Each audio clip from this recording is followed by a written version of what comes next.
Well, thanks for joining us here on Thursday. I can't believe we just celebrated Independence Day a few days ago. It's like, where has this year gone? I'm slowly seeing things open up in my community, which is really exciting. Um, we miss folks when we're kind of locked in, and so it's really good to see the sun shining and being able to be out with friends, eating a meal without having to have a mask on. It's it's becoming uh, such a relief. So anyway, thanks for joining us today here at Cringeworthy Calls. And our topic today is integrity. And it's been a really interesting year. That word, I think, has been around a lot based on kind of where we are in life. But it's something that I personally, it's a goal to have the highest integrity and to be trustworthy. And sometimes we just get kind of down in the dumps and we don't necessarily think of others. So my goal today is to talk a little bit about integrity and how that translates into phone conversations that you have with your clients. So go ahead and share my screen and we can get started with the wonderful topics we have today.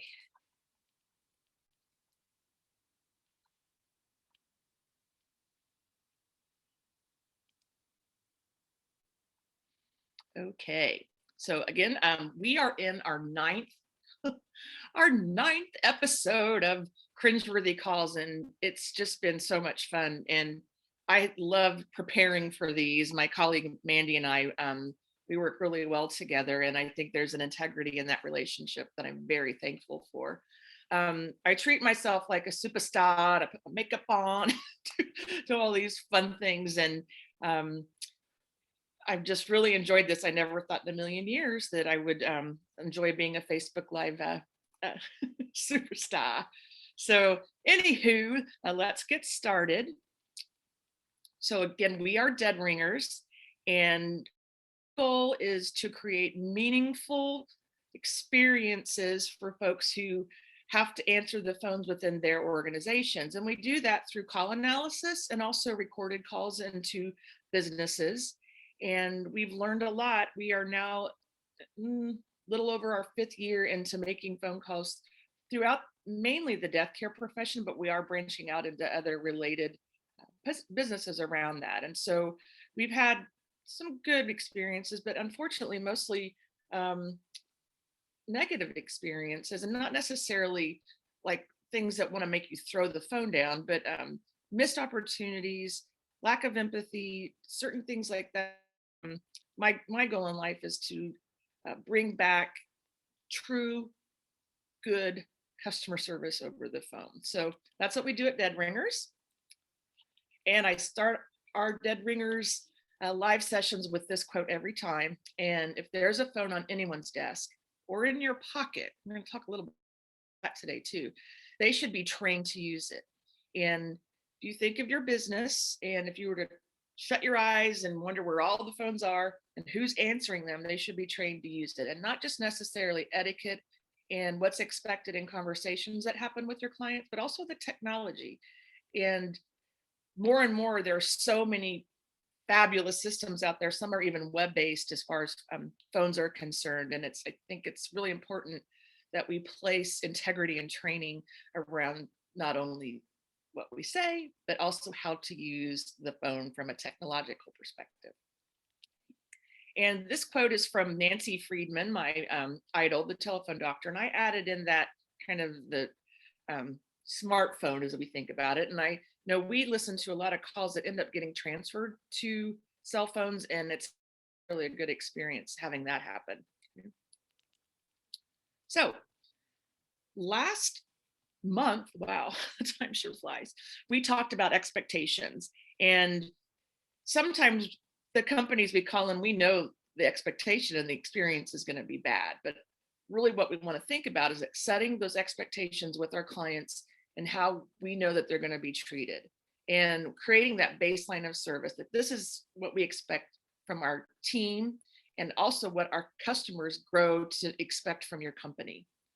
A lot of times we'll overpromise things, but then once we have a call placed into the business, our folks underperform, and may not necessarily be them, but whatever you've offered doesn't match up with how your customers are treated on the back end. And what leads into that is truth in advertising. And we played some fun videos and we've called out some companies that say, this is how we operate. And then we go to call that company and it's nothing like the expectations that were set. And that also leads into integrity. When you say something, but you don't back up what that particular mission or the way that you run your business doesn't match up. So it's really great lead expectations into integrity. So the last a few live webinars that we've done are all around the 6 pillars of customer experience. And got to thinking the other day that customer service is different than customer experience. And transactional things, I believe, are part of customer service. If you think about expectations, but creating an experience is a whole different mindset. And the 6 pillars of those, we started with empathy. We're actually moving it to the bottom of the list to the top. And so we talked about empathy, time and effort, creation, expectation setting was last month. And then today we're going to talk about integrity. The 6 pillars of customer service come from an organization called KPMG. And in some of my research, I used Google, just simply what companies are viewed as the most trustworthy or have the highest integrity. And one of the first ones to pop up in would call it an objective review of companies is KPMG. And they provide consultation around these 6 pillars of customer experience. And so they truly practice what they preach. That's another concept of integrity. So just real quickly, some of the things that they pride themselves are is that they lead by examples at all levels. They respect the individual. They're committed to communities, and they're open and honest in their communication. And so I think this really ties in to integrity. I think another thing that ties into integrity is transparency. And I got to thinking about that. I do noodle over things when I'm lying in bed. I should be sleeping. But I think a profession that really requires integrity is medical care. And if you go to, you don't know what you're going to pay a lot of times. I mean, think of that, the lack of transparency in getting healthcare. Sometimes you'll get, if you've had surgery, there's a completely different company that will bill you for, let's say, anesthesia. So there is no integrity in those links within the companies.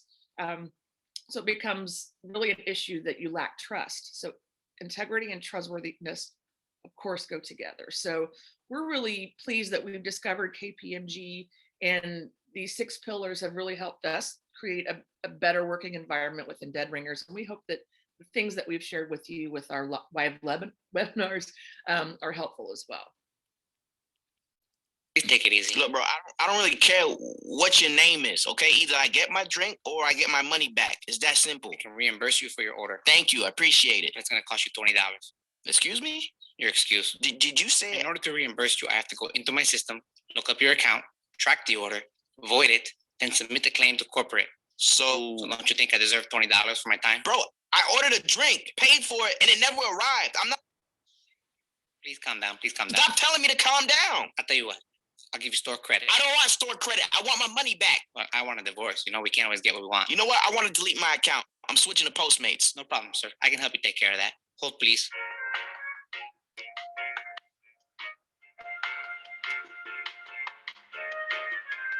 Customer service. Yeah, I was holding as you asked. Sir, why do you drink matcha? Because I like it. I'm just curious because it's like coffee, except it's green and tastes. Business what I drink. Actually, sir, it is my business. I'm the one who places your order. You're the one who messes up my order. Tomato, tomato. These are so fun. Mandy and I are so glad that we found these little fuzzy characters to kind of demonstrate this. But I think one thing that this particular little snippet, it's not about you, and it's about the clients that we work with. And I think sometimes we get caught up in our own way of doing things and we internalize versus externalize what the client is going through. And one little thing, as I listened to this, he didn't ask for permission to put him on hold. if you go back a few webinars, we talk all about the hold. So, but it's really important that we focus on the customer needs. And, this guy's like, well, I'll do it for $20, and I know that's fun. Are these hidden things that we bring into our business that sometimes, if they're not transparent, it really creates a lack of trustworthiness within doing business. So integrity, here's the kind of high level look at what integrity is. And it's an adherence to moral and ethical principles, soundness of moral character, and honesty. So think of integrity as doing the right thing when no one's looking. And I know this is probably a saying that you've heard a lot, and you probably even used it in your business, but you never know what might happen when you think no one's looking and maybe they are. So that's kind of what we provide is we say, have you called you lately? And if you were to call your business, would your team be doing the right thing when no one's looking? Okay. Now, this is hard for some of us, but it's important, I think, that we stand for something more than it. And as I read with the KPMG, is that they value the individual. Communication is important, and they have a concept that they care about their communities. And I've read a lot of, if you click on a web page and it says about, and then you have all these great flowery things about what a company does, but it's just simply ad copy. So, should something happen, we don't want to be a bad headline in the media. And that usually happens because of lack of integrity or trustworthiness. And those social, as I just mentioned, those social and local contributions just aren't ad copy. And one thing that can fit into this is what we're showing on social media. So if you truly are engaged in your community, those kinds of things make for really good experiences for folks that look at your social media. And whatever you're doing outside of your phone should feed into the culture and how folks answer the phone within your organization. Sorry about that. So, are you trustworthy? I have classroom training that I provide to our clients, and also live remote training via Zoom. And one of the things that we discuss in the training is how trustworthy are the businesses that we call into, and some of the measures that we're able to take a look at. We'll ask key questions of our dead ringers who place the calls. And I think in a lot of instances, folks are nice, but are they genuinely nice? You've had those instances where maybe someone's sticky sweet and it's almost passive aggressive. 44% of our consumers feel the professional is nice when they answer the phone, but we have statistics that when we ask this of the same company, are they trustworthy? The scores aren't as high. Now, 4% of consumers then feel that the professional is genuinely trustworthy. It's okay to be nice, but it's not necessarily going to get you anywhere if you don't have the integrity to back that up. And 30% say that the most important aspect of customer service is speaking with a trustworthy agent. Now, our little fuzzy guy, he's not trustworthy at all, but we know that's kind of cartoonish, but there we have examples where that's why Cringeworthy calls is here, that trustworthiness has just been thrown out the window. Okay, are you sure? Because the future gonna cost more money. Okay, and no speakers. Speakers don't come with it? No, sir. It's not in the flyer. Okay, well, let me read it a little bit better and I'll call back. Why? You got the flyer in front of you? Yes. And why you call me? That gets back for me. You call me again. It's going to be back. I didn't realize that it didn't have speakers, and I don't want to have to order speakers for this price. So I'll just look somewhere else and find me another computer. Oi! I can't believable, like a little girl. I can't believable, only for speakers. Go ahead, little girl. Girl. Here, get out of here. Let me talk. Get out of here. Get out of here. Let me talk to your manager. Little girl. You are little girl. Little girl. Little girl. Little girl. Little girl. Are you going to let me talk to your manager? Little baby, yeah. Little hooker. Yeah, this was one that kind of made news across the internet, this particular situation where a gentleman called in based on what was in an advertisement to get a computer. And I think not only how he was treated, and I took offense to the whole little girl thing. With little girls, we're pretty strong. But anyway, this particular action, the manager may not even know what's going on. So it's so important that if you have folks that are disgruntled, that will really hurt your integrity. So it's a kind of a top-down concept that integrity needs to float throughout your organization. So that being said, we'll actually play the live calls that we've experienced here, and we'll do our usual cringeworthy call countdown, and let's get started. Sorry, the party you are trying to reach has not set up voicemail on.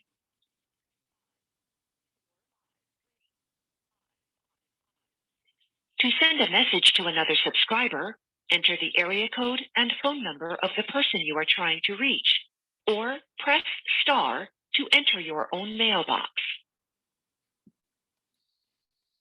Oh, goodness. So this was actually a funeral establishment number into their organization because we called back and did end up getting someone, but not taking the time to even set up a mailbox. And let's say I have a loved one that I just lost and I get this particular situation, I'm totally lost. And in most cases, folks might just move on to the next funeral home as a part of getting the service taken care of. So we need to have the integrity to remember time and effort.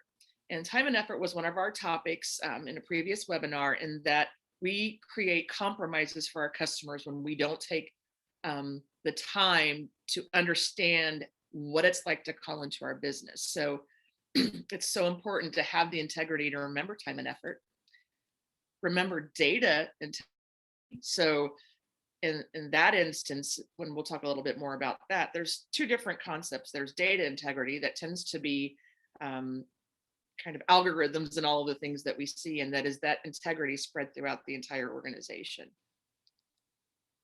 And integrity means you're not lazy. There's nothing more frustrating than to have some, the lack of trustworthiness that comes from this particular situation really becomes frustrating for your clients. So don't be lazy, make the effort to be trustworthy and have integrity. Looks like you're requesting some kilobyte usage that was done while in Canada, $0.002.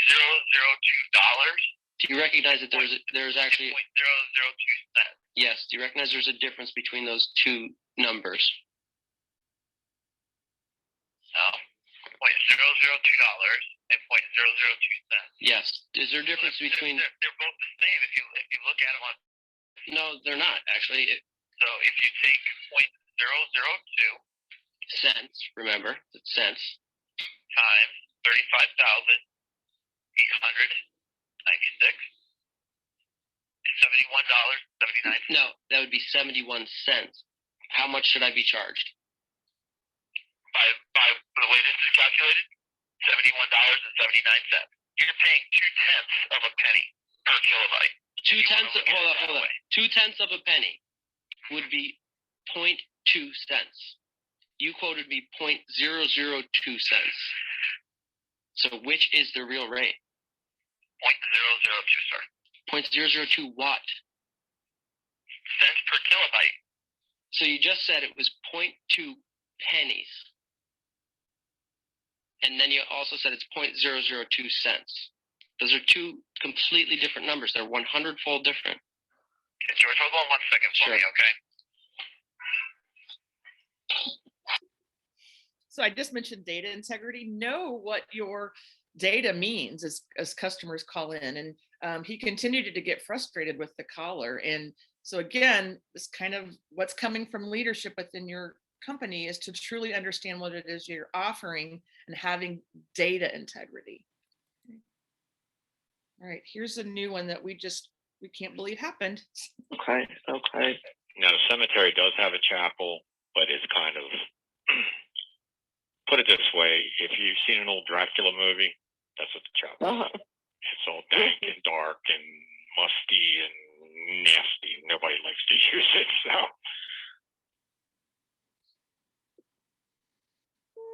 Sorry, it just makes me want to go cry. So he explained their company in those words. So this particular person, if he's disgruntled or not happy, he's definitely burned a bridge here. So, if you're in a position where you are answering the phone, really, what are you saying and what are you doing when no one looks, no one's watching? So don't burn those bridges. Your clients air grievances when they call into you if there's an issue, not you. And I've heard those things as well as I've called into businesses where folks start complaining about policies and those types of things. So again, we need to look through the lens of the client as they're calling into our businesses. And again, you never know who's listening, and it may just be dead ringers. I mean, you can always plan it when the weather's better and it's nonsensical and it's COVID. Because with cremains, you don't have to bury them right away. You can always go to a cremation society. They're a lot cheaper than the funeral home. Okay. You would just do the committal and everything right at the grave site. Okay. That's going to be a lot cheaper for you because most funeral homes, you got to realize funeral homes have a lot of overhead where these places don't. Let me give you a phone number from them. I think they're $895 for direct. Okay. That's all they do. So he sent her to the competitor. So there's really two things going on here. My glass half full mindset says he's trying to do her a favor and save her money. But a part of this entire discussion, he really didn't ask any questions of her. And there's a lack of integrity when you don't let the consumer ask questions and get to know them. So we were disappointed to hear this. And I'm hoping as you think of your business and when folks are calling in, are you giving good sportsmanlike conduct? And I like to think of that. And some of the most inspiring things that I see are when, let's say, a sports team, someone's injured and the actual competing team will help them cross, the home plate. So again, you never know who's listening. Don't burn those bridges and don't air your grievances. This job has made me dead inside. This job has given me a fear of talking on the phone. Listen, babe, call me hun one more time and I'll burn this place down. Have a great day. Not only in how we answer the phone, it's what kind of working environment that we create can cause some of these attitudes. And, the gal at the end, call me hun one more time and I'll, burn this place down. But then she does the sickly sweet, have a nice day. And so are we being genuine when we talk to folks? And that's a sign of integrity. The word genuine fits so well along with integrity. So our last cringeworthy call. I'm sure it is. Yeah, why are you higher price? That's what it takes to keep my overhead, huh? Overhead. My overhead is Okay. much more than hers. It's not about you. And I know that may be tough for us to hear that sometimes it's more than, having integrity and price, is not necessarily, or profit should be how we drive the entire crust of our business. So he was unable to explain why he was higher from a value proposition. This call could have been so much better if he'd put himself in the shoes of the customer calling in. So you are higher. He took it defensively. Well, it's my overhead. I don't care about your overhead. Tell me why you're higher. And so those are the kinds of things I want us to think about as we have our folks answer the phone, we have folks call in, and that we have that trustworthiness, we have the integrity to, when someone asks the question, don't be defensive, be in a position where you truly provide service and you truly have trustworthiness and integrity. Okay. Again, it's not about you. People over profit and showing some respect. And we kind of saw the cute little snippet before that where she says, "Don't call me hun." Well, that's exactly what this particular person did. I know sometimes it may be a regional thing and that's how we work and address with people. But again, we're calling folks from all over the country. And if you're based in the South, we really need to have the empathy. That's another of our 6 pillars, and having the integrity to address someone in a respectful manner. So to give real service, you must add something, not be bought or measured with money, and that's sincerity and integrity. And this is a quote by Douglas Adams.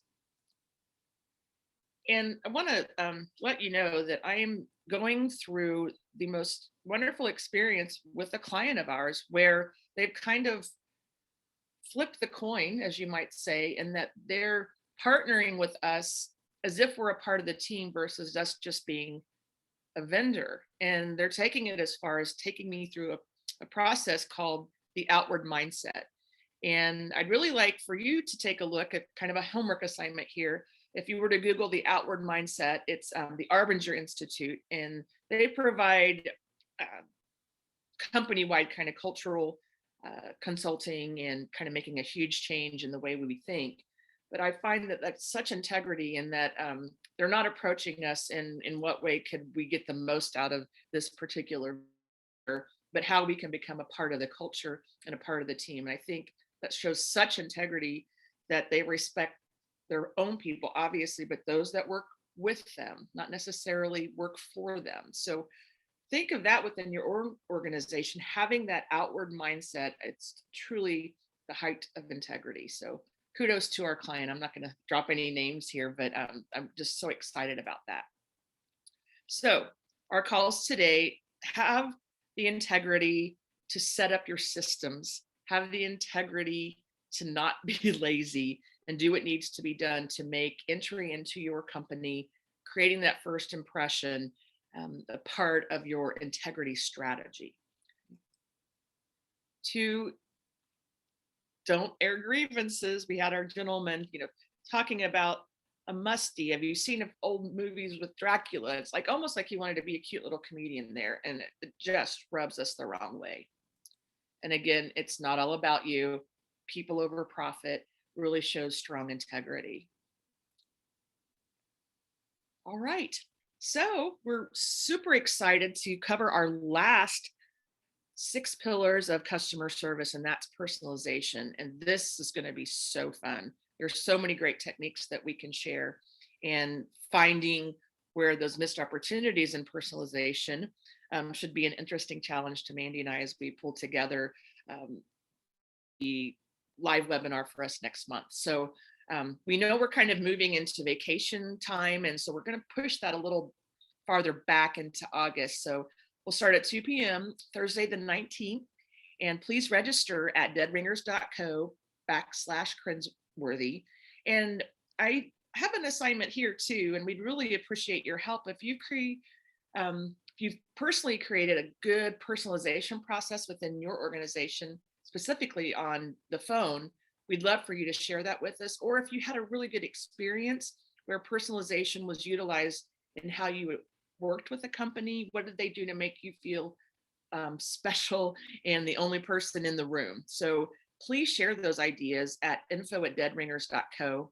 As always, we're looking to improve. What can we do to make the Cringeworthy calls a much more valuable resource for you? We really appreciate you listening in today. So again, it's been a pleasure sharing our afternoon with you with these calls, and we hope to see you next month on the 19th of August as we move into personalization. So